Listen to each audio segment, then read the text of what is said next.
At first, it seemed like just another common subway scuffle, until that man's teeth sank deep into the girl's neck. The immediate thought was that the man must be incredibly drunk, a reasonable assumption under the circumstances. A young man, wearing headphones, quickly raised his phone to focus on the unfolding scene. He moved fast, thinking only of how this moment could easily go viral and become a trend. Beside him, his girlfriend stood on her tiptoes, trying to get a better look at the commotion. The bitten girl let out a sharp scream, but inside the noisy subway car, the sound was lost. The cry was quickly drowned out. Most passengers remained glued to their phones, oblivious to the horror. Only those standing closest to the struggle began to feel a sense of growing unease. An elderly woman, wondering if the man was truly ill, began hitting the attacker with her handbag. It was unsettling. Everything about today felt unsettling. Through the gaps in the crowd, we see the truth. The man hadn't moved. He was still locked in that terrifying biting posture. He wore a wrinkled white shirt, looking like any ordinary office worker, but his eyes told a different story.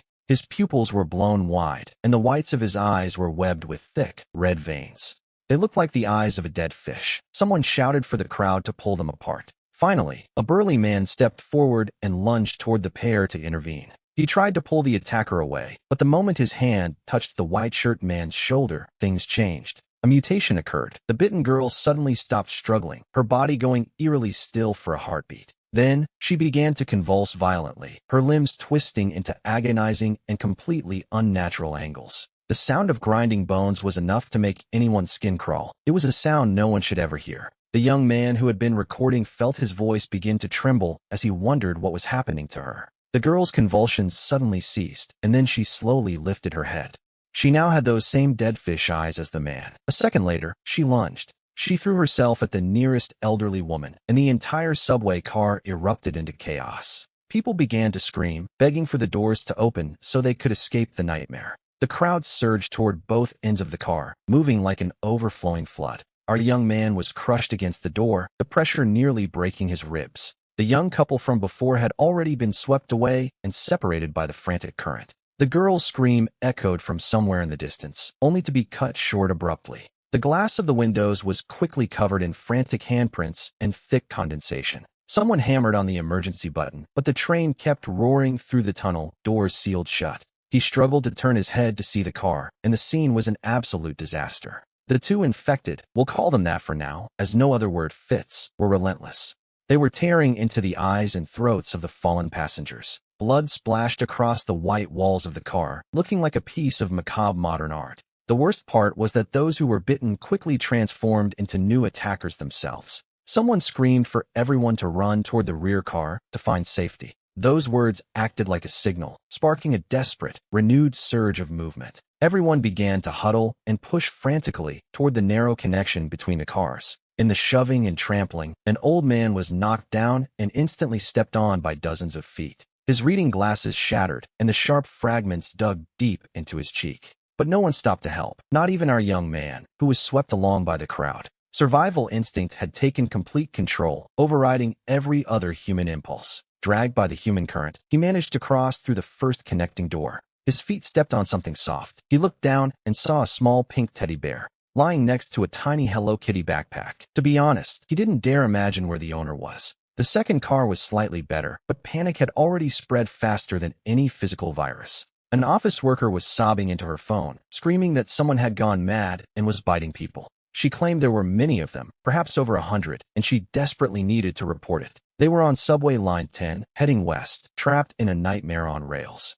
She kept repeating that passengers were being attacked, but the person on the other end seemed confused. She snapped, asking if they really wanted her to speak slower while she was about to die. He pulled out his own phone. The battery was at 12%, and the signal was flickering in and out. His messaging apps showed nothing but a spinning loading circle, a frustrating sight in such a moment. Behind them, the sound of shattering glass echoed. The infected were catching up to them. Someone yelled to keep running back. They fled from the second car to the third, and then from the third to the fourth. At every door, someone else seemed to lose their mind. People were left behind to the sound of fresh screams. Suddenly, the subway intercom crackled to life. The voice announced that due to an unexpected situation, the train would make a temporary stop at the next station. The recording urged them to remain calm, a request that, in this chaos, felt like a cruel joke. Finally, they reached the very last car. There was nowhere left to run. Block the door. Quickly, block the door. A man wearing glasses grabbed another passenger's suitcase without asking. He shoved it into the aisle, but outside the glass door, 7 or 8 people were pounding desperately. "What are you doing? They're going to catch us. My son is still in there." A terrible, heavy silence fell over the subway car. "Let them in." A young woman suddenly stood up. She wore her hair in a ponytail. Her face was pale, but her gaze remained firm. "Those are living people out there, not those monsters." "Is that a lie?" The man with the glasses, still blocking the door, shouted back. "Who knows if they've been bitten? If even one infected person gets in, we are all dead. We can't just let them die either." Arguments broke out. "If you want to save someone, go out there and save them yourself." The screams outside were intensifying, and the pounding on the door grew more urgent. Our young man saw a woman outside, clutching a child in her arms. The child was unconscious. It was impossible to tell if he was alive or dead. The woman's eyes were filled with a pure, raw desperation. Damn it, he remembered the Hello Kitty backpack he had stepped on earlier. "At the very least, we should." But as soon as he spoke, the man with glasses glared at him with fury. "You want to play the hero?" He pointed toward the glass. "Look closely. The infected are already there." And indeed, several figures suddenly appeared at the far end of the hallway. Their movements were stiff, their clothes and hair matted with blood, and their faces were unrecognizable. Seeing them, the people trapped outside became even more desperate to get in. One man, driven by pure terror, actually began to bang his head against the door. He begged them to save him, crying out that he didn't want to die. As they pleaded for their lives, the man with the glasses let out a cold, mocking laugh. He asked why they were begging now, when they hadn't bothered to wait for anyone else earlier. Just then, we see the woman outside suddenly freeze and go completely still. She lowered her head to look at her arm, where her sleeve had been torn away, revealing a clear, unmistakable row of deep teeth marks on her skin. Her desperation reached a breaking point as she realized she had been bitten. Someone inside the car gasped. It was exactly what the man with glasses had feared. In fact, his voice now carried a strange, dark tone of satisfaction. He reminded everyone why he refused to open the door while the woman looked at her child, tears falling in heavy droplets as she slowly lifted the boy up toward the glass. She pressed him against the door, pleading with them to at least save her son. But the boy had been bitten too. He woke up and began to cry out in pain. The young woman with the ponytail couldn't take it anymore and rushed toward the door. The man with glasses grabbed her arm to stop her, and as the two of them struggled, another young man took advantage of the chaos to finally force the door open. And just like that, he managed to force a small gap in the door, only a tiny opening. But it changed everything. The people outside, driven by madness, began to shove their way in. The woman struggled to pass her child inside, while others fought to enter and save themselves. Voices screamed to close the door quickly, as the entire scene spiraled completely out of control. Some managed to squeeze through, while others were left trapped between the sliding doors. The woman with the child was knocked down, and the boy flew from her arms, hitting the floor hard. The child's crying stopped instantly. The infected had finally reached them. Heart-wrenching screams echoed from outside. Blood splattered against the glass door and began to seep through. It leaked through the cracks into the car. Everyone inside pushed against the door with all their might. Their hands were soon covered in blood, though no one knew whose blood it actually was. The people who had been arguing just moments ago were now sitting on the floor in shock. The young woman with the ponytail sat trembling, still clutching her knees to her chest. The man with glasses leaned in a corner, obsessively wiping the bloodstains from his hands. Someone whispered under their breath that this was all their fault. But no one offered a response, because deep down, they all knew the truth. In a situation like this, every one of them was both a killer and a victim at the same time. The subway train continued to hurtle forward, with no one knowing where it was actually going. The signal light in the car flickered rhythmically, looking very much like a countdown to the end. The young man pulled out his phone. The battery was at 5%. He opened his messaging app and sent one final text to his mother. He wrote, "Mom, I might not be able to come back." The message was sent, but no reply ever came. Beside him, we see the true face of panic. Someone gasping for air, someone praying, someone calling home. "Hey, honey, can you hear me?" A voice called out over the din. It was a middle-aged man, bald and frantic, shouting desperately into his phone. "I love you, remember that. I love you, son," he managed to say before the line failed. The call cut off abruptly. He stared at the black screen, his shoulders shaking violently, and who could blame him? Our protagonist opened his social media feed, desperate to understand the nightmare unfolding outside. The top trending topic was impossible to ignore, a mass-biting incident in the city subway system. He scrolled through endless videos. It wasn't just their train. The entire network seemed to be collapsing. Deep down, he knew they were in serious trouble. The comment sections were spiraling into pure madness. "This is a zombie outbreak, isn't it?" one post asked, while others dismissed it as a sick joke. Another user reported that their friend on line 3 had already gone completely silent. The warnings were clear: get home immediately, because the streets were now crawling with the insane. Then, his battery finally gave up. The screen went dark, leaving him in a digital void. A moment later, the subway train finally began to lose its frantic momentum and slow down. The announcement for the next station rang out, a familiar sound that now felt strangely sinister. The train came to a heavy halt, and with a mechanical hiss, the doors slid open. Chaos reigned on the platform. The man with glasses screamed for no one to leave, but he was too late. The moment the doors opened, the passengers poured out like water bursting through a broken dam. He was swept up in the human current, stumbling onto the platform as the world around him dissolved. The scene on the platform left our protagonist completely stunned. He wondered if this was truly the same station where he commuted every single day. Bags, shoes, and food containers were scattered everywhere across the floor. The vending machine had been toppled over, its drinks spilling out across the tiles. The walls and the ground were covered in dark, unmistakable bloodstains. And the worst part was that many infected were wandering the platform with stiff, rigid movements. They moved like puppets, walking aimlessly back and forth across the station. The moment they saw someone exit the train, they lunged like sharks catching the scent of blood. Voices screamed to run and avoid the exits as the crowd descended back into pure chaos. He ran desperately toward the security checkpoint, but suddenly, he felt himself slip. He stepped on something horribly sticky and nearly lost his balance entirely. Looking down, he realized it was a pool of semi-coagulated blood. He couldn't think or look back. His only instinct now was to keep running.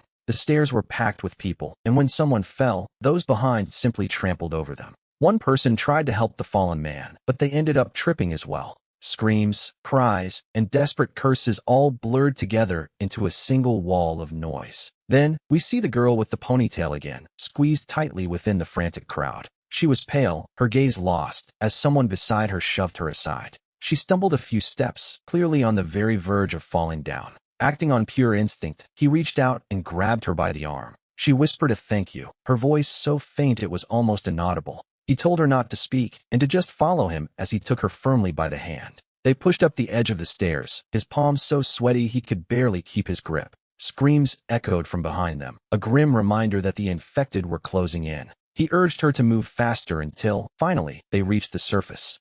Now, the nights in this city are usually bright and full of life. But not tonight. Instead, they found crashed cars, one of them still smoldering with thick smoke. The streetlights flickered overhead, looking as if they might give out at any moment. In the distance, the air was filled with the sound of sirens, screams, and sudden explosions. The entire city had descended into madness, leaving them wondering which way they should even run. The girl with the ponytail asked the question between heavy, ragged breaths. He looked around and saw that the streets were completely choked with abandoned cars. Some sat with their doors wide open, eerily empty in the middle of the road.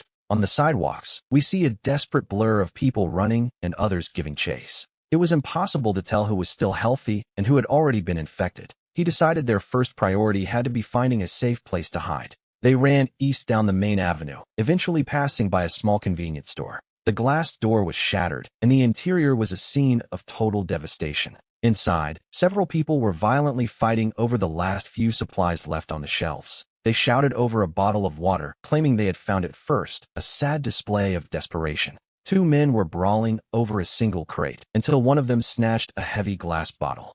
He grabbed it from the shelf and brought it down with sickening force on the other man's head. Blood splattered across the floor as the fallen man convulsed briefly before going completely still. The attacker stood frozen for a few seconds, then grabbed the water and fled into the night. It is truly chilling how easily the thin veil of civilization can be torn apart. He told the girl not to look anymore, urging her that they had to keep moving. He took her firmly by the hand again, and together they continued their desperate run. They ran for another 10 minutes, until his lungs felt as though they were about to burst. The girl with the ponytail was in even worse shape, leaning heavily against a roadside railing. She coughed violently, her body finally signaling that she couldn't take another step. Deep down, he knew he was at his limit too. He simply couldn't run any further. The surge of adrenaline that had carried them this far was finally beginning to fade. Fear and exhaustion began to wash over him like an unstoppable tide. He realized they absolutely had to find a place to rest, and quickly. Just ahead, we see a residential complex with its main gate firmly shut.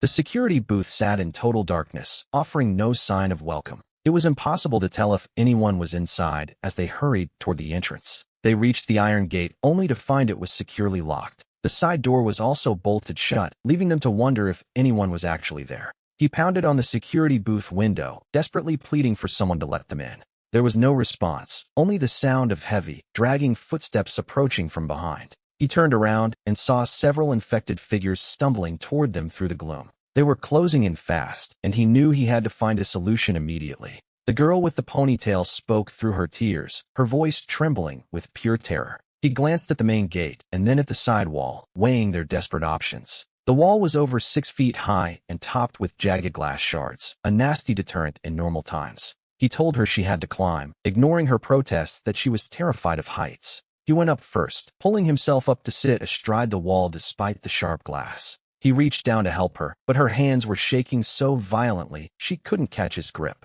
Meanwhile, the infected were drawing closer with every passing second. He urged her to hurry, and finally, closing her eyes, she began to scramble up using every bit of strength. He pulled her upward with everything he had, feeling the muscles in his arms begin to burn. Finally, he got her to the top and told her to jump before leaping down himself. He hit the ground hard, unable to keep his balance as he landed in the shadows. A sharp, stinging pain flared in his right ankle, a stroke of truly terrible luck. The girl remained perched on the wall, frozen and unable to bring herself to make the leap. He hissed for her to jump as the monsters arrived. She gritted her teeth and finally plummeted. He forced himself up to catch her, and the impact sent them both sprawling to the pavement. From the other side of the wall, the guttural snarls of the infected filled the air.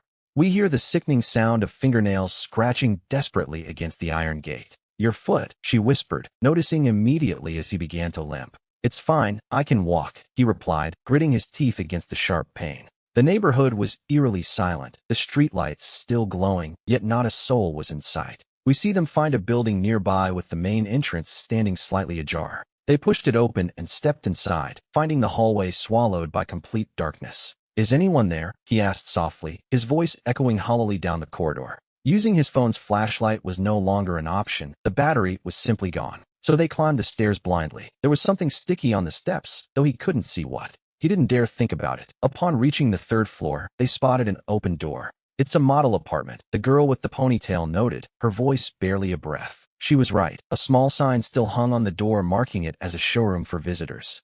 They slipped inside and closed the door quickly, finding the space filled with simple furniture. But these pieces were clearly just for display, a hollow imitation of a home. The sofa was coated in a thick layer of dust, suggesting no one had visited in quite some time. He hobbled over to the window and carefully pulled the curtain back just a fraction. Looking down at the neighborhood path below, he saw several figures wandering aimlessly. From this height, it was impossible to tell if they were survivors or the infected. On the city's horizon, several fires were already beginning to lick at the night sky. "What do we do now?" the girl asked, sitting on the dusty sofa and hugging her knees. He didn't know. With his phone dead, he was completely cut off from the rest of the world. The world outside had already descended into absolute chaos. They were like 2 hamsters trapped in a cage, with no idea what was waiting for them out there. He decided their first priority should be to see if there was anything useful in the apartment. We see them begin to search the room, eventually finding a display refrigerator in the kitchen. Upon opening it, much to their surprise, they found 3 bottles of mineral water.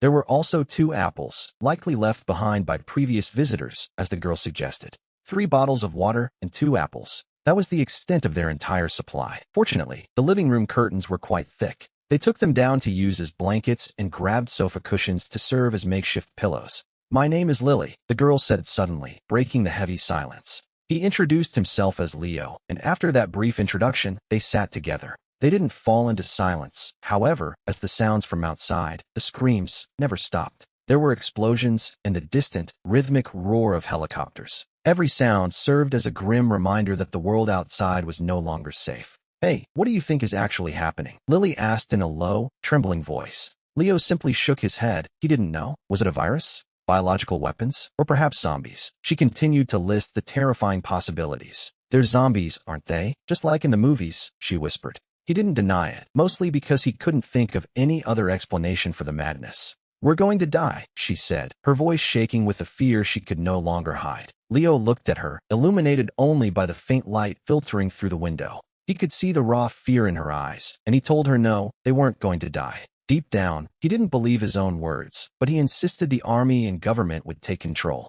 Lily nodded, desperate to find even a shred of comfort in his obvious lie. As the night wore on, they decided to take turns keeping watch while the others slept. In reality, sleep was impossible. Every tiny sound from the hallway set their nerves on edge. Eventually, a strange silence fell, though the apartment was damp and the bathroom was filled with water. The toilet was dry, so he told her she would have to use a bucket. He managed to find an old paint bucket left over from the building's construction. Lily blushed deeply and awkwardly asked him if he could give her some privacy. He turned away and stepped out onto the balcony, where more fires had broken out below. The entire city looked like a giant torch burning uncontrollably into the night sky. He wondered if this was truly how the world ended, and by dawn, they were both exhausted. They leaned against the sofa and finally drifted into a heavy, restless sleep. A little later, a series of violent thuds against the door jolted them awake.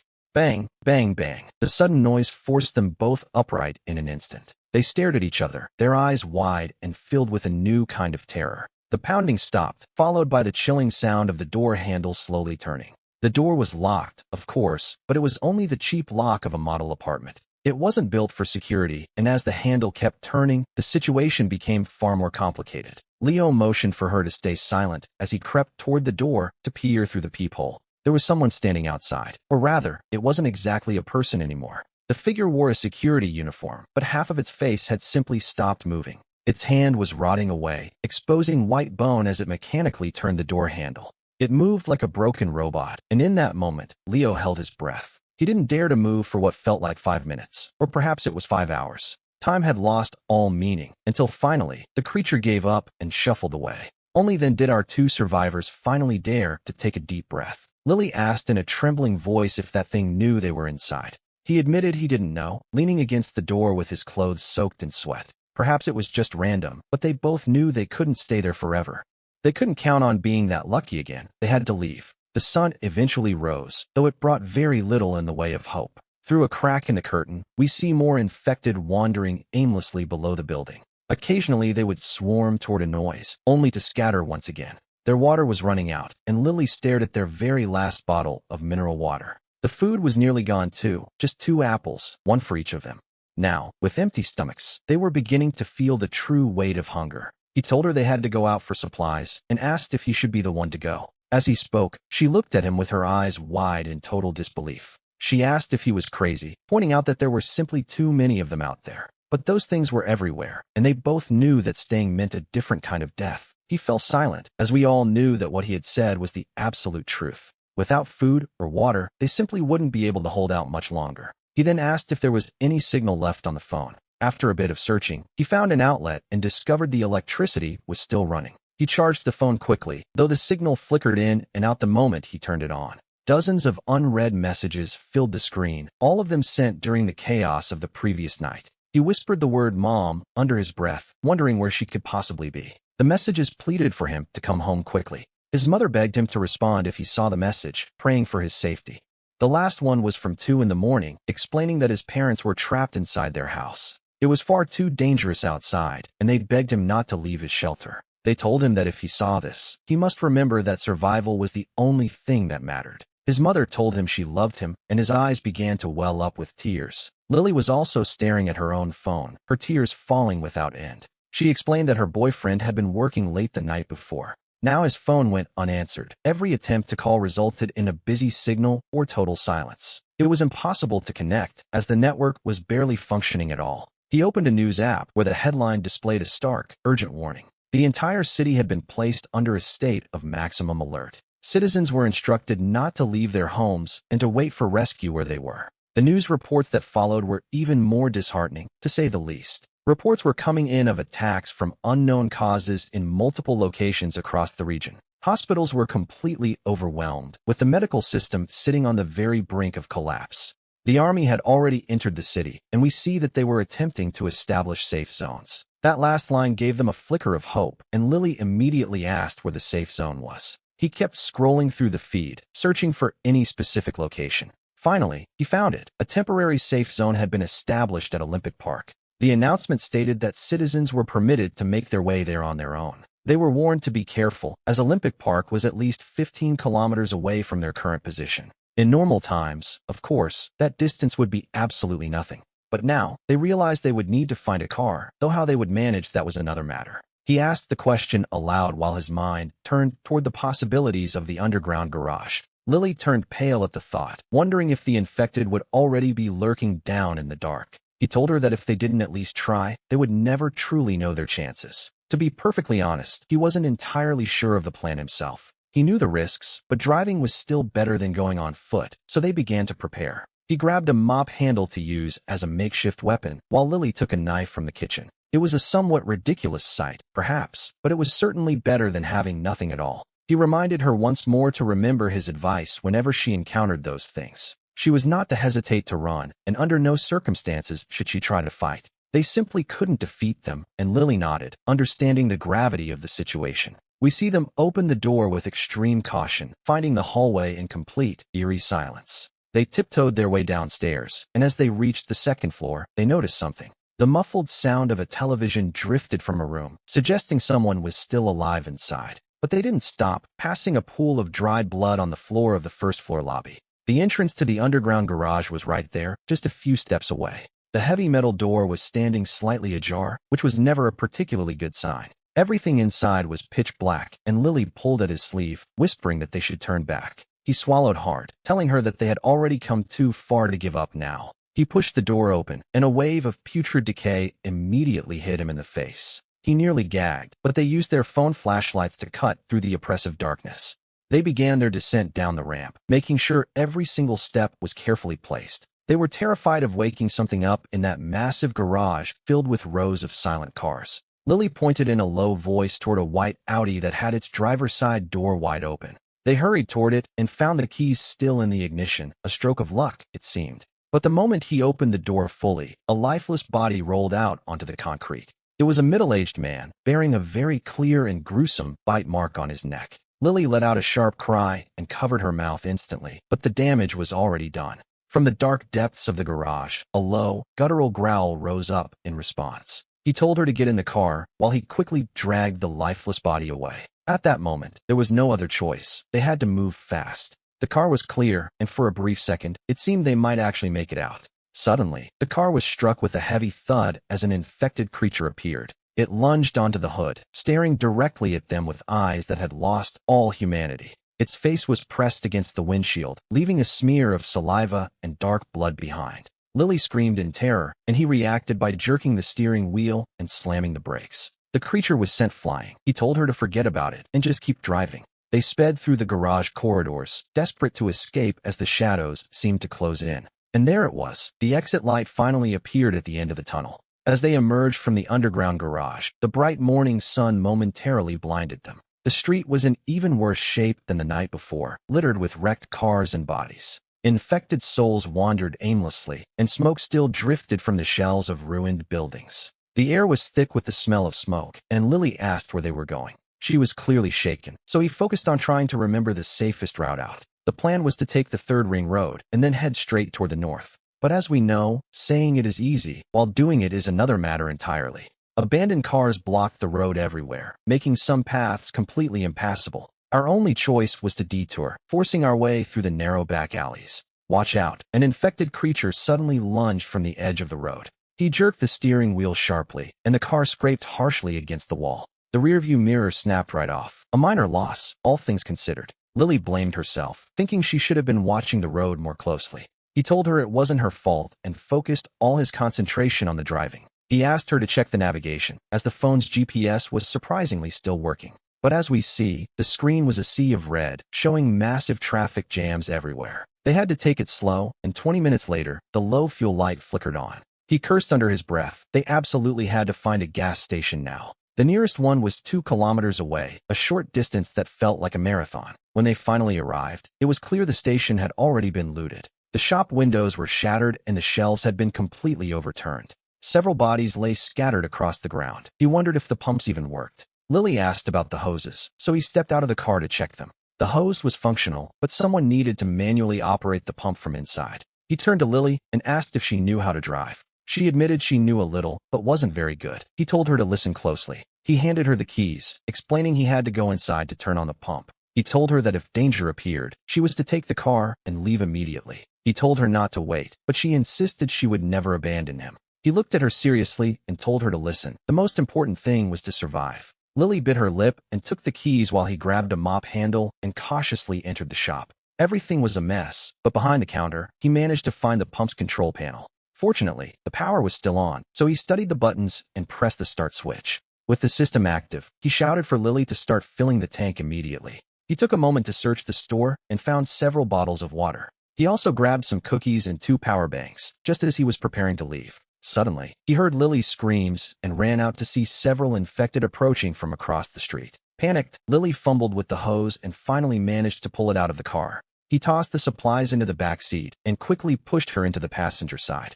He took the wheel himself, and the engine roared to life just in time. The infected were dangerously close as they sped away from the gas station. The road ahead became slightly easier, perhaps because they were finally leaving the city center. We see fewer infected here, but as is often the case, a new problem soon emerged. The entrance to the highway was completely blocked by a massive military truck. Behind the makeshift barrier, several armed soldiers stood watch, their weapons at the ready. A voice boomed over a loudspeaker, ordering them to stop and exit the vehicle for inspection. The two of them shared a look of pure relief. The nightmare seemed to be pausing. They had finally found the army, and he slowly let the car roll forward toward the checkpoint. He brought the car to a halt exactly where directed, and a soldier began to approach. The order was clear: get out and put your hands up. Naturally, they obeyed without a second thought. Another soldier approached carrying a handheld device and began to scan them both. Their temperatures were normal, but the soldier still asked if either of them had been bitten or scratched. They answered honestly that they hadn't, but the soldier insisted they roll up their sleeves for a physical check.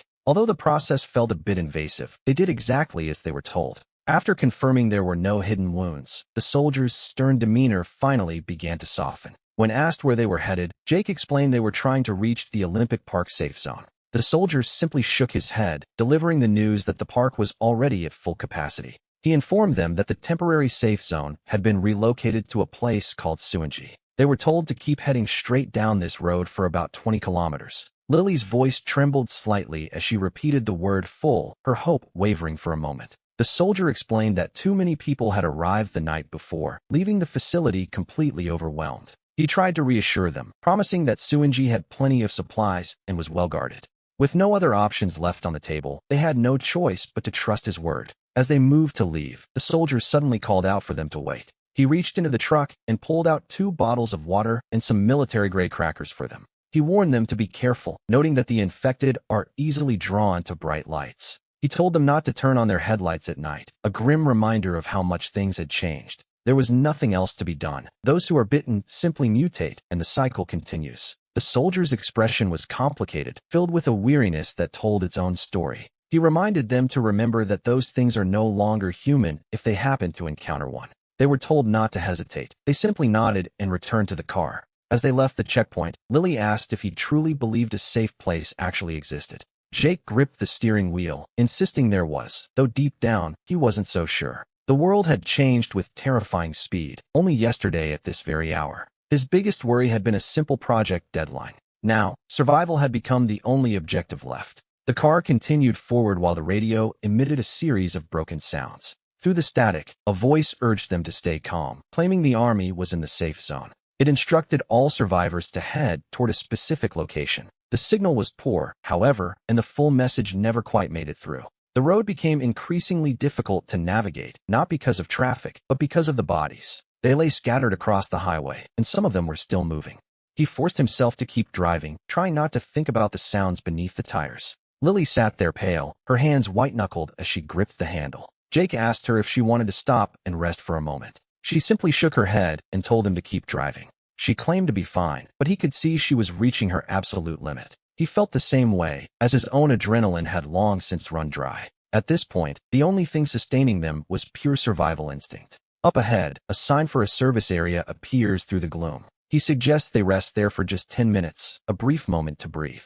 Lily doesn't object this time, and we see the service area looks completely abandoned. A few scattered cars sit in the parking lot, but there isn't a soul in sight. They park carefully and step out, keeping their guard up as they move. The car stands alone while the service area door hangs open, revealing a dark interior. Lily asks if they should go inside, but Jake simply shakes his head. He decides it's safer to rest in the car, so they climb back in and lock the doors. Lily opens a pack of crackers and shares half with him, a small gesture of normalcy. She suddenly thanks him, and when he asks why, her voice trembles slightly.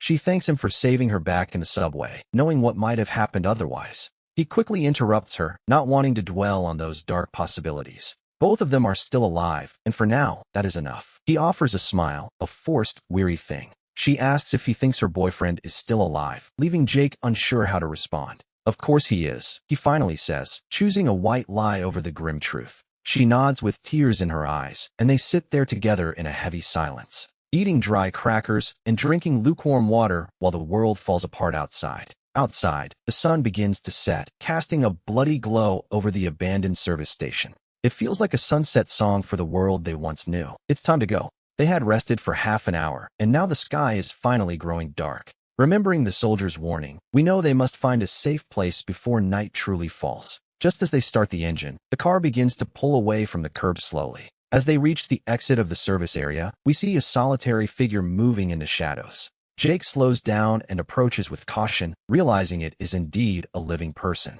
A large man in a filthy hiking jacket is desperately pushing a cart full of supplies. When he spots our duo's car, he freezes in shock before waving his hands frantically. He begs for help, and while Jake hesitates, Lily tells him not to stop. He wonders if it's a trap, but the man has already abandoned his cart and is running toward them. Suddenly, several infected burst out from behind the service building, right on his heels. The man screams for them to save him, and Jake realizes he can't just leave him there. He figures that since the man was clinging to his supplies, he likely isn't looking to cause trouble. Jake stops the car and rolls down the window, shouting for the man to get in quickly. The man practically rolls inside as he flings the back door open, gasping out his thanks. He was nearly finished, but Jake hits the gas and the car roars out of the service area. In the rearview mirror, we see the infected still chasing, but they are soon left behind. Jake asks for his name, and the man, wiping away sweat, introduces himself as Wayne. He calls them good people, noting how rare it is to find anyone willing to save a stranger. Lily turns around to ask if he's alone, and Wayne nods sadly. He explains that he had a partner, but an hour ago, while searching for food, his friend was bitten. A heavy silence fills the car until Wayne asks if they are heading toward the safe zone. Wayne grew excited, explaining that he too was heading that way after hearing about a safe zone on the radio. He had been traveling on an electric motorcycle, but the battery died, leaving him stranded. Jake then asked what he did for a living.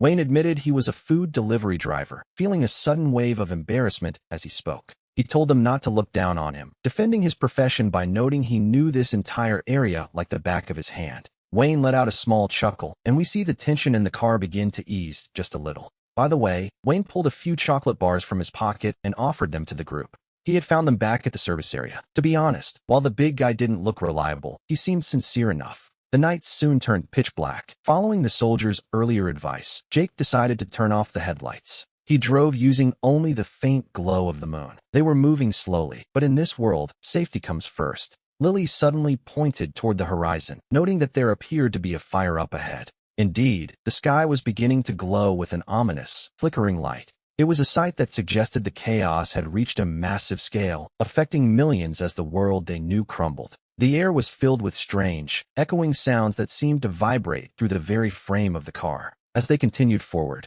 they reached the outskirts of the city, where the wind began to howl through the empty streets. Everything seemed to have been erased by the encroaching darkness. The wind carried the scent of smoke and something far worse across their path. Lily suddenly screamed for him to go back, realizing the road ahead was completely blocked. Jake slammed the car into reverse, but more infected had already appeared behind them, cutting off their escape. They were completely surrounded. Their only choice now was to get out and run for their lives. We see them abandon the car and break into a desperate run, with the infected closing in from every direction under the pale moonlight. Wayne pointed toward the edge of the fields, shouting for everyone to follow him. They scrambled through the crops, stumbling and tripping as they tried to find their footing. The ground was soft and treacherous, making every single step a grueling struggle. Lily suddenly collapsed, but Jake and Wayne quickly hauled her up between them and kept moving. Despite their efforts, the infected were gaining ground, drawing closer with every passing second. Just as Jake felt certain they were about to meet their end, the sharp crack of gunfire echoed from up ahead. With a rhythmic series of shots, several of the creatures were dropped instantly to the dirt. A flashlight beam cut through the dark, and a voice called out, demanding to know if they were human. Jake shouted back that they were indeed human, and the stranger told them to follow him immediately. A man emerged from the shadows at the edge of the field to meet them. In the moonlight, we can see that he is wearing a full set of camouflage fatigues. They followed him at a sprint, noticing that his movements were remarkably professional and controlled. Even while running, he fired backward with clinical precision, and every single shot found its mark. He was aiming for the heads and legs of the infected, slowing the pursuit with expert efficiency. He ordered them to get in, pointing toward a military jeep parked right at the edge of the road. They piled into the vehicle, and the soldier jumped into the driver's seat, slamming his foot onto the accelerator. Jake managed to gasp out a word of thanks, his chest heaving from the exertion. The man replied without even looking back, his eyes fixed firmly on the road ahead. He simply noted that they were all survivors now, and in this world, they had to help one another. His voice was remarkably calm, as if he had seen this kind of nightmare many times before. Lily asked if he was military, and the man briefly replied that he was a veteran. He explained that he was now working as a volunteer for the safe zone. He had been out searching for supplies when he found them, so they asked how much further the safe zone was. It was only about 10 kilometers away, and hearing this, everyone felt a massive wave of relief. The man introduced himself as Leo, finally giving a name to their savior. He asked for their names in return, and they introduced themselves one by one. Leo told them they were lucky, as almost no one dared to venture out at night. Those creatures, as it turned out, were far more active under the cover of darkness. They hadn't known that, of course, but they were alive, and that was all that mattered. Leo glanced through the rearview mirror, asking if any of them had been injured. They told him no, which was fortunate, as the safe zone conducted very strict inspections. Any wound meant immediate quarantine, a grim reality as the car sped through the night. Leo was an excellent driver. Even without the headlights on, he moved with total confidence. He navigated the road with clinical precision, dodging every obstacle in their path. When asked about the state of the safe zone, Leo curtly replied that the network was still functioning. There was food and water available, but the place was becoming incredibly crowded. The census yesterday counted over 30,000 people, a staggering number for a temporary camp. By today, that number was surely higher, making the safe zone feel smaller by the hour. It was a lot of people to manage, and then Leo suddenly asked if they had any family left. The question plunged the car back into a heavy, uncomfortable silence. Finally, Alex spoke up, admitting they had lost contact with their loved ones. Leo nodded and didn't press the matter further, leaving them to their quiet thoughts. In this new world, losing contact was practically a final goodbye, and they all knew it. Suddenly, lights appeared ahead, revealing an area heavily fortified with barbed wire. Searchlights swept the perimeter while armored vehicles and armed soldiers guarded the entrance. Leo announced they had arrived, and we see their hearts begin to race with anticipation. They wondered if they were finally safe, if this was truly the end of the nightmare. The car came to a halt at the gate, and everyone stepped out into the night air. They were immediately subjected to a strict inspection, starting with temperature checks, followed by a thorough search for wounds and the recording of their personal data. "Welcome to the Sunny Valley Temporary Safe Zone," a voice announced. The soldier's face was a mask of cold professionalism, showing no emotion whatsoever. He informed them that someone would be along shortly to escort them to the quarantine area. They were reminded that the first 3 days were strictly for observation. Lily felt a surge of nerves when told not to wander around the quarantine zone. It was standard procedure, as Mike explained, to ensure no infected had slipped through. He told her to stay calm, insisting that the conditions here were perfect. A worker soon arrived to guide them, and we see the safe zone was larger than imagined. Rows of tents were lined up neatly along makeshift paths, looking organized despite being rudimentary. At the very least, there was order here, as we see many people lining up for supplies along the path. Others simply sat in front of their tents, staring blankly into the distance with hollow eyes. Every face they passed was a mask of exhaustion and lingering confusion. The worker pointed toward a separate area partitioned with plastic sheets, directing the newcomers where to go. Several people were already inside, with men and women separated into 2 large, designated tents. The worker explained that if no symptoms appeared after 3 days, they could move to the formal housing zone. Meals were served twice a day, strictly at 7 in the morning and 5 in the afternoon. He pointed out the water collection point and told them to find the guards if any problems arose. With those instructions, he left, leaving the 4 of them standing there unsure of their next move. Alex looked at the girl with the ponytail, realizing this was where they had to part ways. It was the rule. After all, men and women were required to sleep in separate quarters. He told Sarah, the police officer, that he would see her again in 3 days. As Sarah turned to leave, Alex watched her with a certain sense of nostalgia in his eyes. He told her to be careful, feeling an indescribable pang as he watched her disappear into the women's tent. They had been through so much together over the last 2 days, a lifetime's worth of trouble, really. Even though it had been a short time, he felt as though he had known her for years. Leo gave him a reassuring pat on the shoulder, signaling that it was time for them to move on. The men's tent was incredibly crowded, with nothing but thin mats spread out across the hard ground. People were packed tightly together, and the air hung heavy with the smell of sweat and harsh disinfectant. They eventually found a corner to sit down in, wondering if everyone else here had also just arrived today. Leo asked the person sitting next to him, and the man simply looked at us and nodded. The man explained he arrived in the afternoon, and our group replied that they had just gotten there. "How lucky for you," the man said with a bitter, hollow smile. He had heard rumors that starting tomorrow, the safe zone would stop accepting new people entirely. The reason was simple: too many people and not nearly enough supplies to go around. This news weighed heavily on their spirits, for if even the safe zone wasn't secure, what was? Where else could they possibly go? As the night deepened, a chorus of snoring filled the tent. Alex found sleep impossible, his mind replaying the chaotic events of the last 2 days on a loop. He saw the screams, the absolute chaos on the platform, and the bodies left on the road. How could the world change so fast? He turned over and saw that Leo wasn't sleeping either. Leo asked him in a low whisper if he was having trouble sleeping. He told Alex it was normal, as everyone reacts this way the first time they experience such things. Alex was puzzled by that phrasing. The first time? It was a strange thing to say. Leo fell silent for a moment before mentioning his time back in the army. He had carried out special missions where he had seen scenes very similar to these. Similar? Alex wondered if this meant they weren't actually dealing with a virus at all. Leo interrupted him, stating it was something else entirely, though he couldn't provide more details. That vague response only left Alex more confused, wondering what could be worse than a plague. Leo told them not to think too much about it, which is always easier said than done. Just staying alive was enough for now. Yes, in this new world, surviving was plenty. But was just staying alive truly enough? On the second day of quarantine, we see him witness a living hell. And that isn't a metaphor. It was the real thing, unfolding right before his eyes. It began at 4 in the morning, when a sudden, violent commotion broke out just outside the tent. Someone screamed a desperate curse. They rushed out of the tent and saw flames rising toward the sky on the other side of the safe zone. On that second day of quarantine, he truly felt he was looking into the abyss. A sudden noise was heard, a chaotic uproar right outside their tent. A curse, shouted by someone in the dark. They scrambled out of the tent to see what was happening. In the heat of that second day of quarantine, he witnessed a scene of absolute horror. They hurried out of the tent as someone nearby screamed in terror. They emerged from the safety of the tent. On this second day of quarantine, the world seemed to be ending. They stepped out of the tent, and the nightmare began in earnest. Someone screamed a curse into the night. They rushed out of the tent to see what was happening. On this second day of quarantine, we see him witness a living hell. They scrambled out of the tent as a desperate shout echoed through the camp. They emerged from the safety of the tent. On this second day of quarantine, he saw the abyss. They left the tent as someone cursed, their voice cracking with fear. They hurried out of the tent. Another curse was shouted as they left their shelter behind. On the second day of quarantine, he witnessed pure horror. They stepped outside. Someone screamed. They left the tent, and another cry rang out as they moved forward.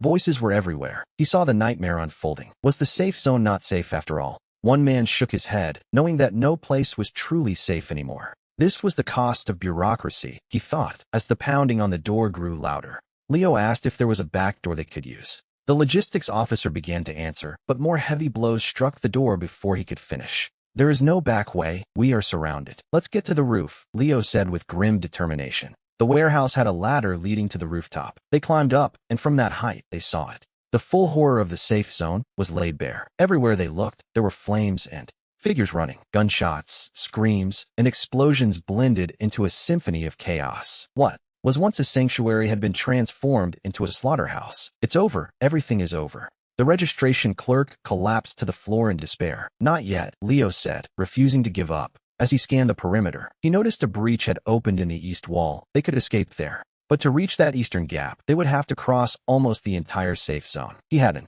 idea. The logistics officer mentioned a transport truck in the warehouse, and, luckily, he had the keys. A vehicle would make things much easier. They headed down, but the infected had already broken through the main door and were wandering inside. They had to move fast. Leo took the lead, firing with clinical precision. We see them follow him, sprinting toward the garage where A military truck was parked. Everyone scrambled into the vehicle. The logistics team started the engine while the others climbed into the back. The truck roared to life as it surged out of the garage. Outside, the landscape was hellish. The infected were being run over without pause. Some tried to climb into the back, but they were knocked back with tools. Lily gripped his arm, her face pale. He told her they would make it out, but deep down, he didn't even believe himself. Finally, they approached the eastern breach, but it was absolutely swarming with the infected. Leo and the driver gritted their teeth and dared to push through, flooring the accelerator to the floor. The truck, like a furious beast, slammed directly into the mass of bodies. The violent impact jolted everyone inside. The doctor lost his footing and fell from the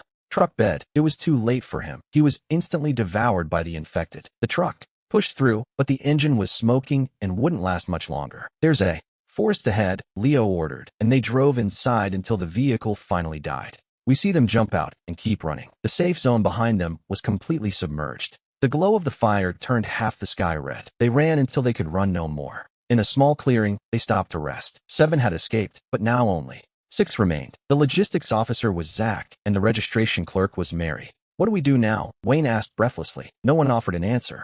To be honest, no one knew the answer. The safe zone was gone. They were once again lost like stray dogs. "Let's find a place to rest," Leo said. "We'll decide at dawn." They found a hiding spot in the woods. The boy leaned on him, still trembling. "I'm sorry," he whispered. He asked why the boy was apologizing. "If you hadn't saved me, maybe you would have escaped already." "Don't be silly," he said, taking the boy's hand. The boy looked at him with tears glistening in his eyes. Moonlight filtered through the leaves. In this mad world, they could only trust each other. "Listen," Leo said suddenly. "In the distance, we hear the sound of an engine, a convoy."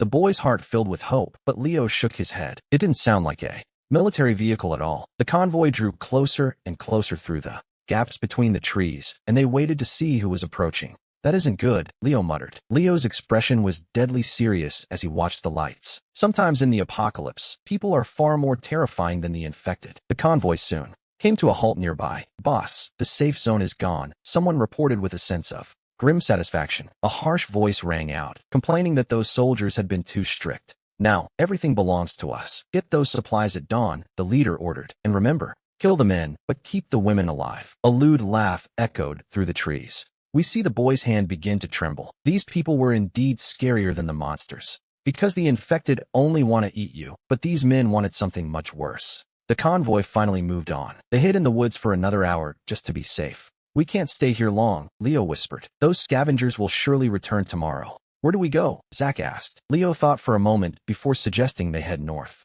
He had heard that in the city, there was a massive base run directly by the military. "How far is it?" "Over 100 kilometers. Everyone fell silent at the thought of the journey. In normal times, that distance is nothing. Now, every single kilometer could be their last. "Is there a better option?" Leo asked them. "No." "Then it's decided." It was certainly better than waiting here to die. The others nodded in grim agreement. They began to prepare, redistributing their meager supplies, so everyone carried their fair share. "Don't trust anyone on the road," Leo warned. "If you see people, hide. If you see vehicles, hide. Unless it is absolutely necessary, do not expose yourselves to anyone." At dawn, they set off, avoiding the main highway to travel through the dangerous backroads. We had been walking for about 2 hours when the town appeared ahead, and Leo suggested they circle around it. However, Sarah couldn't take another step. She simply couldn't walk anymore after what happened last night. She had twisted her ankle and had been enduring the pain in silence, so Leo decided they should rest for a while. They took shelter in an abandoned shop at the entrance of the town, a place that had already been completely looted.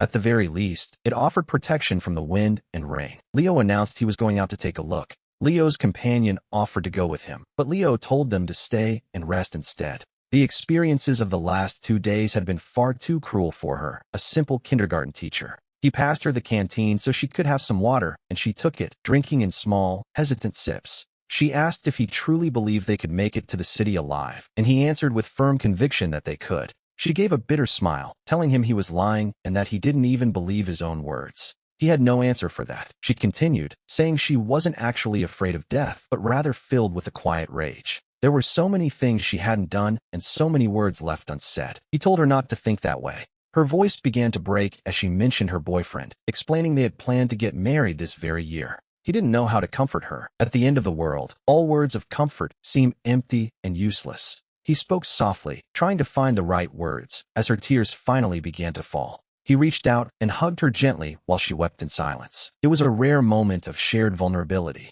Suddenly, Leo's voice rang out from outside, urgently telling them to come out because he had found something. They ran outside to find Leo pointing into the distance, where a convoy of vehicles was approaching. Several cars were heading their way through clouds of dust. He told them to hide, but it was already far too late. The lead jeep screeched to a halt right in front of them, and several armed men jumped out. The men were all armed, shouting for no one to move as our group slowly raised their hands in surrender. The leader asked if they had escaped from the safe zone, and Leo nodded, confirming their desperate journey. When asked how the safe zone was faring, Leo's expression darkened as he admitted it was completely lost. The scarred leader remained silent for a moment before gesturing for his men to finally lower their weapons. Leo asked where they were headed, and the man replied they were making for the military district. The leader, whom we'll call Scar, smiled bitterly, explaining that the district had actually fallen 3 days ago. The news hit them like a physical blow, and Sarah cried out that it was supposed to be a fortress. Scar noted that the infected don't care about military rank, and once again, a heavy despair settled over them. Suddenly, Scar made an unexpected offer, inviting them to join his group at a shelter that was still safe. He examined them closely, deciding that they looked like decent people who might actually be useful to have around. He explained they needed more hands at the shelter, while Leo and Sarah exchanged a long, uncertain look. Scar assured them they weren't bandits, which offered a small amount of comfort as he asked for their decision. Leo eventually decided to trust him, and they were told to climb into one of the waiting vehicles. As the convoy started moving, the leader introduced himself as Charlie, a man who once ran a logistics company. Leo asked how many people were currently at the shelter, curious about the size of this new community. Charlie revealed there were over 30 survivors, all of whom had fled from various places to find safety. He laid out the simple rules: don't cause trouble, and everyone stays alive. A fair trade, all things considered. The shelter was located in an abandoned factory, a large space that was easy to defend and had its own water. They drove for over an hour, passing countless corpses and rusted vehicles that lined the desolate road. We see corpses and abandoned vehicles everywhere, with smoke still rising in some places. This world truly has become a wasteland. And so, we arrive. A series of massive warehouses appear, guarded by armed men standing watch at the entrance. Upon seeing the convoy, they swing the gates open, revealing a factory much larger than anyone had imagined. Several warehouses have been converted into living quarters, and in the central courtyard, we see people training. Others are busy organizing supplies. To be honest, it looks like a remarkably serious survivor camp. Old Charlie has returned. He hops down from the vehicle and gestures for our group to follow him. He introduces the newcomers to the crowd, and we see that these are all just ordinary people. Charlie explains they are from the Sunni safe zone, declaring that from now on, they are part of the family. Someone asks about the state of the safe zone, and when they hear it fell, gasps of horror ripple through the crowd. Charlie waves his hand, telling everyone to get back to work as a young man approaches the group. He tells them to follow him and leads the way toward one of the large warehouses. He explains that the men sleep here and the women over there, while Charlie watches them settle in. He seems to be waiting for something, perhaps gauging how well they will adapt to this new environment. The soldiers stand nearby, their presence a constant reminder that safety always comes with a price. Leo takes a look around the area, realizing that his life is about to change once again. Of course, joining a new community is never simple, and he knows they must prove their worth. He takes a deep breath, trying to steady his nerves as he looks at the faces of his companions. The atmosphere is heavy with the weight of everything they have lost to get here. A caretaker approaches them, offering a small gesture of welcome in this harsh, new world. It is late afternoon when Charlie finally leaves them to rest, the rain beginning to fall outside. He gives them one final warning: be careful, and whatever you do, do not act alone. He nods in understanding. When dinner time arrives, everyone gathers together in the dining hall. The meal is quite simple, just porridge with salted vegetables, but in the middle of an apocalypse. Having hot food is more than enough. As Leo eats, he takes a moment to observe the others. Most of the people have numb expressions, eating their food mechanically as if on autopilot. Only a few of them seem to maintain any sense of vigilance or awareness of their surroundings. Suddenly, a new voice rings out. Leo looks up and sees a tall, thin man standing there. The man introduces himself as Zach and takes a seat right next to Leo. He asks how long Leo has been here, and upon hearing he just arrived, Zach wishes him good luck. Zach lowers his voice, explaining that Charlie has many rules, but he isn't a bad person. He's certainly better than the animals outside, where things have become completely chaotic. Zach smiles with a touch of disdain, remarking that the world out there has become a living hell. He mentions seeing a group of people kill an entire family of 3 over a single box of instant noodles. Hearing this, Leo feels a tight knot form in his stomach. It's a grim reality to face. So, the advice is simple. Behave yourself and stay here where it's relatively safe. Zach gives him a friendly pat on the shoulder, noting that just being alive is enough these days. After dinner is over, Charlie gathers all the newcomers together to address them. He tells them that their work begins tomorrow, and everyone is expected to contribute. Those who have experience with farming will be sent to work in the fields. Maya raises her hand, mentioning that she knows first aid and can help the wounded. Charlie nods in approval, deciding that she will be assigned to the medical team. As for the others, Liam spoke up, offering to train the newcomers for combat. Charlie nodded in agreement, noting that the plan sounded perfect. They truly needed someone with his skills, and so, we see them finally settling into the shelter. It wasn't exactly a long-term solution, but for the time being, they were safe. That night, Leo lay awake on the hard wooden boards of his bed. He listened to the wind howling outside, wondering just how long this sanctuary would last. Deep down, he couldn't help but wonder if there was any hope left for the world. But at least they were still alive, and for now, that had to be enough. On their 5th day at the shelter, an unexpected incident occurred. That morning, Leo was busy helping Liam repair some equipment. Suddenly, the sharp cry of the sentry rang out across the compound. Someone was approaching, and Charlie headed out with a small group to investigate. 10 minutes later, they returned, bringing 3 strangers back with them. Or rather, 2.5 people, as one was badly wounded and barely being held up. Charlie shouted for them to get the man to the medical clinic immediately. The team leader and the medical staff rushed in to take charge of the situation. Liam asked what had happened, while the man they brought in gasped for breath. He stammered that their shelter had been taken over, prompting the question, by whom? It wasn't the infected, but people. The man swallowed hard before continuing.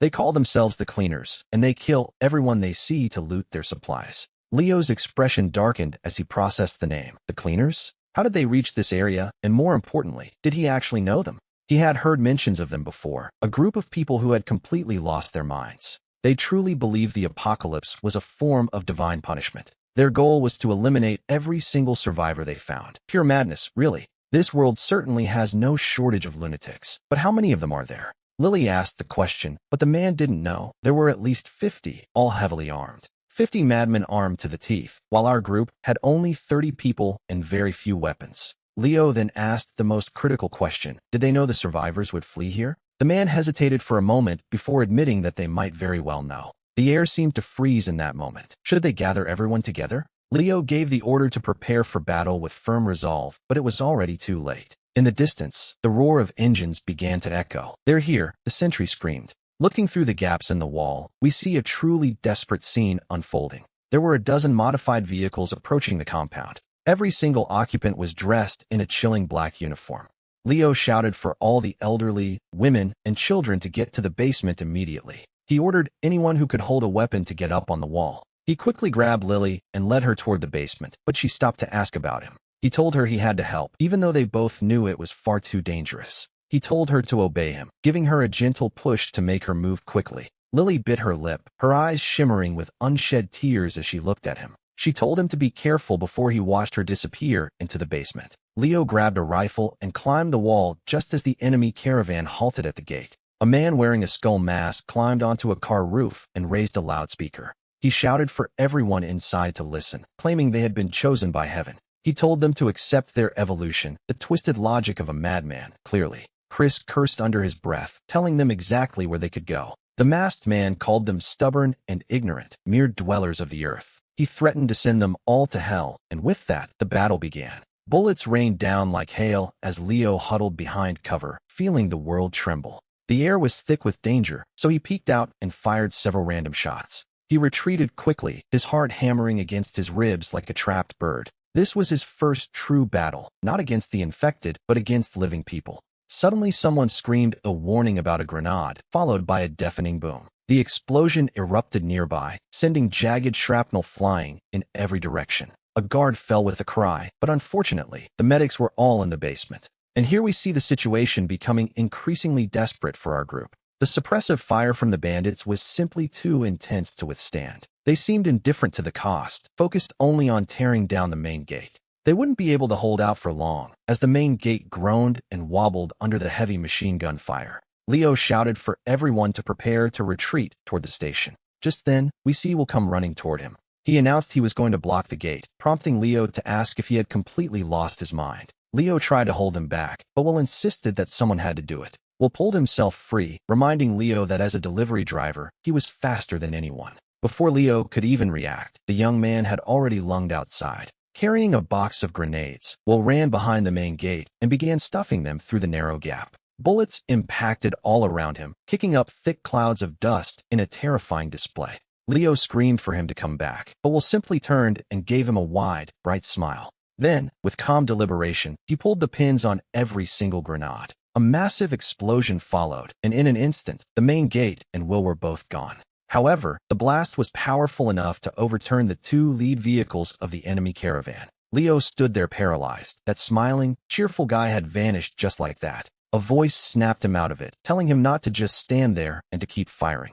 It was Mike, his eyes red with fury and grief as he roared the command. Leo squeezed the trigger, his heart set on avenging Will's sacrifice. But there were simply too many zombies, and they began pouring through the breach created by the explosion. The order was given to retreat to the workshop, and our group fought desperately as they fell back. Several more fell, including Jake, who stayed behind to cover the retreat. To be honest, it was a grim scene. Jake had been hit in the leg, and he pleaded with the others to leave him behind and save themselves. He said it with conviction, but no one abandoned him. Two men grabbed him and kept running. We see the group retreat to the main workshop, where they blocked the door with everything they could find. Leo urgently asked where the entrance to the basement was located. "It's in the back," Chris replied, while clutching his wounded shoulder in pain. Luke insisted they protect the people in the basement and volunteered to guard the back door. Leo decided to go with him, followed closely by several others from the group. Upon reaching the back door, they found several zombies already trying to force their way inside. They opened fire immediately, and after a brief exchange, the zombies were temporarily driven back. But their ammunition was running dangerously low, leading Leo to ask how many bullets were left. "Less than 100, came the grim reply. Just as they felt lost, the walkie-talkie crackled to life. It was Chris, warning them that the front door couldn't hold out much longer. He told them to prepare to break the siege, though the idea of a breakout seemed nearly impossible. Leo wondered where they could even go, since the enemies were surrounding them on all sides. Suddenly, Luke revealed that the basement actually had a secret passage. He explained it led to the woods behind them, prompting the others to ask how he knew that. "I saw it earlier," Luke replied, while quickly swapping out his empty magazine. He told Leo to take the people from the basement through the passage while they stayed behind. Leo protested, knowing that staying to cover the retreat was a certain death sentence. "It's better than everyone dying," Luke said, looking Leo directly in the eye with a heavy silence. Luke reminded him of his own words, "As long as there is life, there is hope." There was no time left for an argument, so Leo turned and ran toward the basement. When he found Sophie and Lee, she immediately threw her arms around him in relief. He told them to move quickly toward the passage, the only way out. It turned out Luke was right. The basement did indeed have a secret tunnel. He ordered everyone to follow him, a small group of 15 elders, women, and children.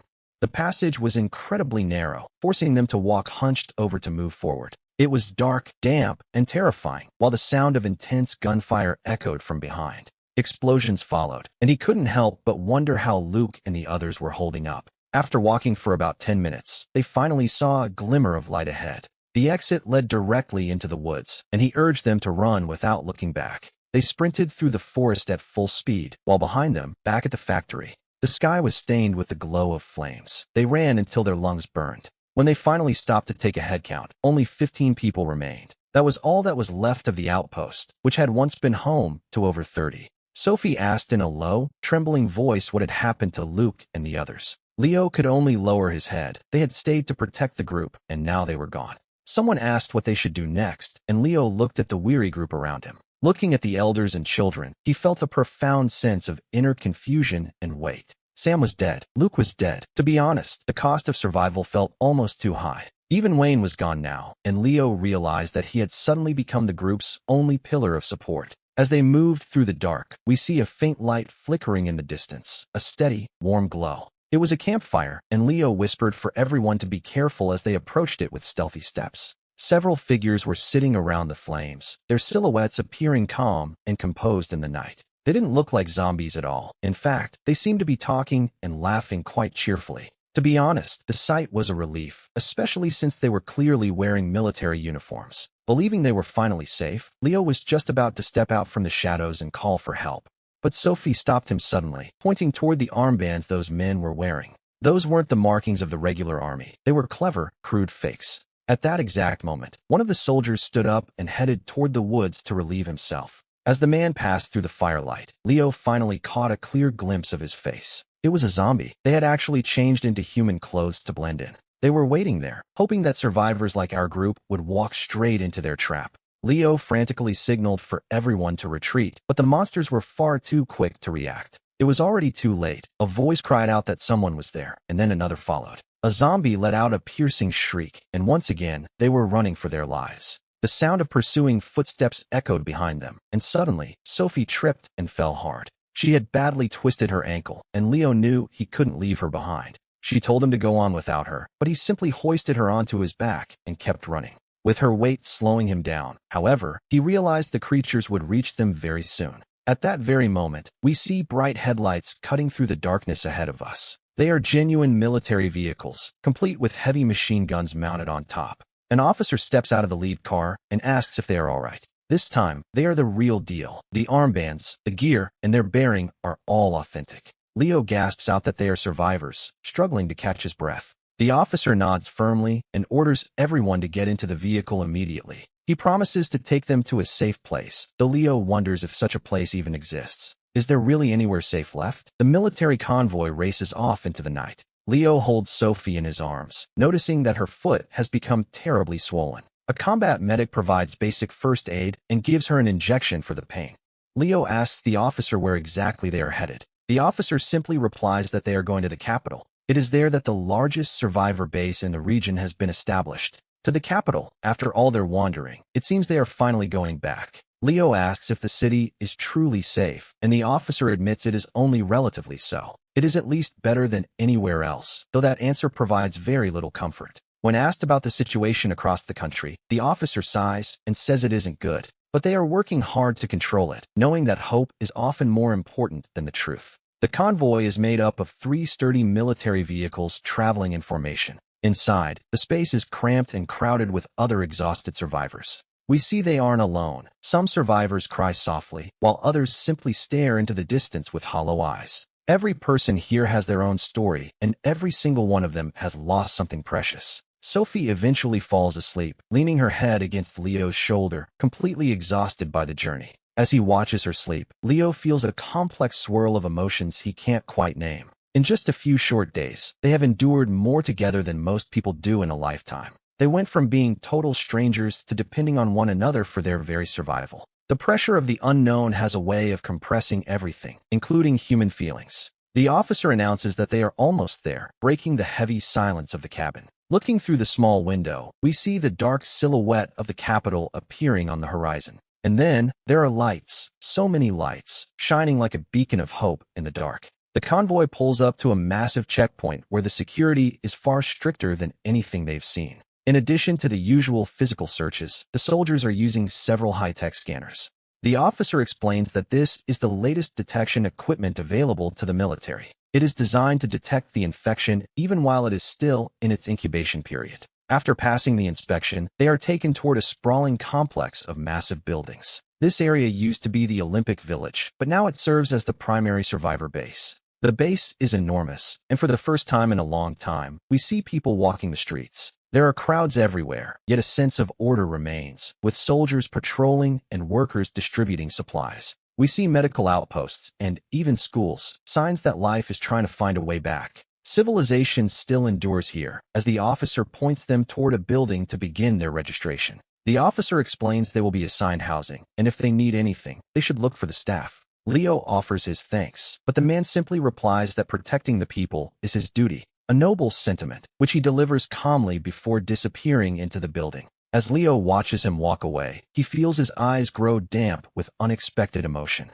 After witnessing so much human cruelty, such simple, steady perseverance feels especially precious. We see a long line stretching out inside the registration office. The workers are efficient professionals. Leo provides his details, 28 years old. When asked about missing relatives, he recites the names of his parents. Deep down, he knows the hope is minimal, but he does it just in case. Then it is Sophie's turn. She is 26 years old. When the worker asks for her information, she provides the name of her boyfriend. The worker's expression doesn't flicker for a second. He is clearly used to these tragic stories. He asks if they are from the same group, and Leo and Sophie share a quick look. Leo repeats his age and the fact that his family is missing. He reports his parents' names again, clinging to that slim hope, while Sophie waits her turn. She confirms she is 26, and once again, she mentions her boyfriend's name. The staff member remains stoic, as this is a routine he has performed 1,000 times. He asks if they are a couple, and Leo and Sophie exchange another silent glance. They agree, and the worker notes that they can be assigned to a family room. The employee checks the box on the form, and just like that, their new life begins. Building B7, room 512. Here are your keys, the worker says, handing them over. A family room. Leo and Sophie take the keys in a heavy, thoughtful silence. The room itself isn't large, but it is remarkably clean and furnished with 2 beds. There is a simple table and a few basic necessities waiting for them. From the window, we see a clear view of the base's central plaza. It is better than he imagined, and Sophie quietly agrees as silence falls between them again. They both start to speak at the same time, before Leo tells her to go first. After another pause, he decides to get some water and reaches for the pitcher. Leo, she says, calling his name softly. Thank you. He tries to say it isn't necessary, but she interrupts him before he can finish. She thanks him for the entire journey and for never once abandoning her. He returns to her side and sits down, realizing he has something to say as well. He thanks her for making him feel that, even in this apocalypse, life still has meaning. He can still feel warmth. She looks at him with an unreadable emotion in her eyes. Then she kisses him, a gesture as soft and brief as a butterfly landing on a petal. She blushes and begins to apologize, but he quickly takes her hand to stop her. He tells her there is no need for apologies, and this time, he takes the initiative. In this mad world, we all need something to lean on, don't we? They both need to confirm they are still alive and capable of feeling something beautiful. Outside, night falls, and the lights of the base flicker on like distant, hopeful stars. Do you think this world will ever be okay again? Sophie asked, leaning back into his arms. Yes, Leo replied, stroking her hair. He told himself it was true, and this time, he meant it. As long as there are people, there is hope, he said, though she remained silent. She simply called for the authorities, and on the following day, they began a new life. The base assigned work to everyone, and since Leo knew how to drive, he joined the transport team. Sophie, meanwhile, continued her work in the medical wing. The next morning, we see them heading to the dining hall together. Even though it was just simple porridge and rolls, being able to sit at a clean table and eat normally. Well, that was pure happiness. Are you heading out today? She asked. Leo nodded, explaining he had to collect supplies from the airport. Be careful, she warned. Don't worry, he replied, playfully pinching her cheek. I'll see you tonight. The transport team's task wasn't easy, but it was relatively safe. They had an armed escort, and the route had already been cleared of obstacles. Occasionally they encountered scattered infected, but they no longer posed a serious threat. More often than not, Leo found himself staring out at the city. He watched the ruined skyline from the window, a city that had once been so prosperous. He saw people growing vegetables on rooftops, cleaning streets, and repairing power lines. Human resilience, it seems, truly surpasses all imagination. When he returned to the base that evening, Sophie had already prepared dinner. Using the base's rationed ingredients, she had made a simple meal of egg and tomato noodles. They were very simple noodles, yet as he ate them, he felt a wave of happiness that almost moved him to tears. Is it good? She asked. He said it was, but she caught him in the lie. She hadn't used any salt. It was then he realized that, in his state, he hadn't even noticed the lack of flavor.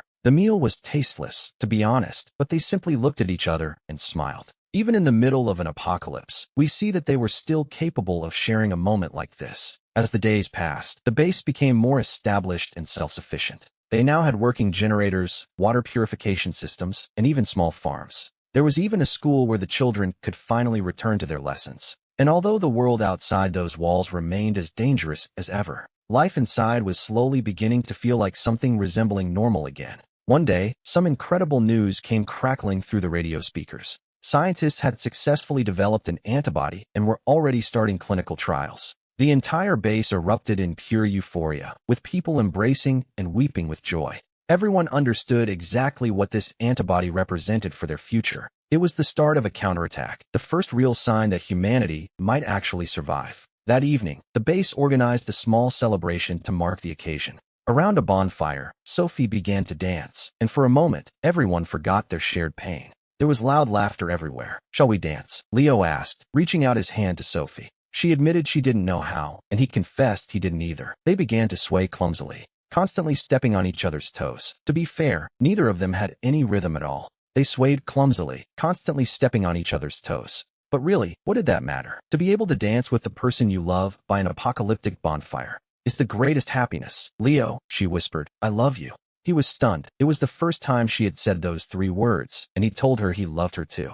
And so, amidst the cheers of the crowd, they shared a kiss. Their mouths tasted like disinfectant, to be honest, but it was the taste of being alive. It was the taste of hope. 6 months later, the antibody was successfully developed. Mass vaccinations began, and the number of infected people started to drop drastically. Our story then shifts to the military, who finally began to reclaim lost territory. City after city was cleared of the threat and slowly rebuilt. On the radio, every day seemed to bring a new piece of good news. The Shanghai base was established, and communications were finally restored in Guangzhou. The airport in Chengdu reopened as the world slowly began to recover. Although there was still a long way to go and many difficulties ahead, they could finally see the light at the end of the tunnel. A year later, Leo and Sophie were married in the base's small church.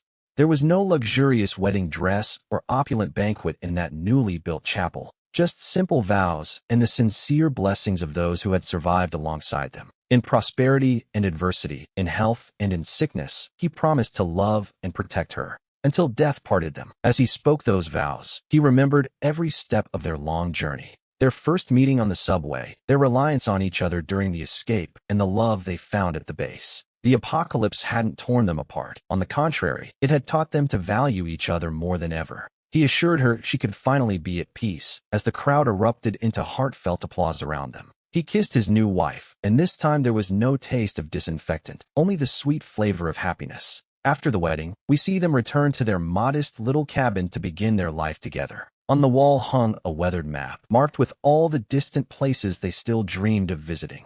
He promised her that once the world fully recovered, they would set out and travel the globe. Sophie simply smiled and agreed, telling him she would go anywhere as long as it was with him. She mentioned wanting to see the ocean, and he promised that, one day, they would do just that. Outside their window, the sun began to set, casting a warm glow over the recovering world. But this wasn't the sunset of an ending. It was the quiet dusk that precedes a brand new day. Leo took Sophie's hand and looked out at the busy streets of the base below. We see people coming and going, some chatting and laughing, while others simply enjoyed a peaceful stroll. Someone was even walking their dog, as if the apocalypse had been nothing more than a bad dream. But deep down, everyone knew the truth of what had happened and what they had endured. They remembered the people lost, the terrifying memories, and those long moments of absolute despair. Those scars remained, but because they had survived the darkness, they valued the light all the more. Precisely because they had stood so close to death, they found themselves truly in love with life. Sophie softly asked him what he was thinking about, wondering what he found most beautiful about being alive. He gave his answer, and she smiled, agreeing that yes, it truly was a wonderful thing to be alive. As night finally fell, the lights of the base flickered on, one by one, like stars against the dark. And so, in this brave new world, we see that they will simply continue to live. They would move forward with hope and with love forever.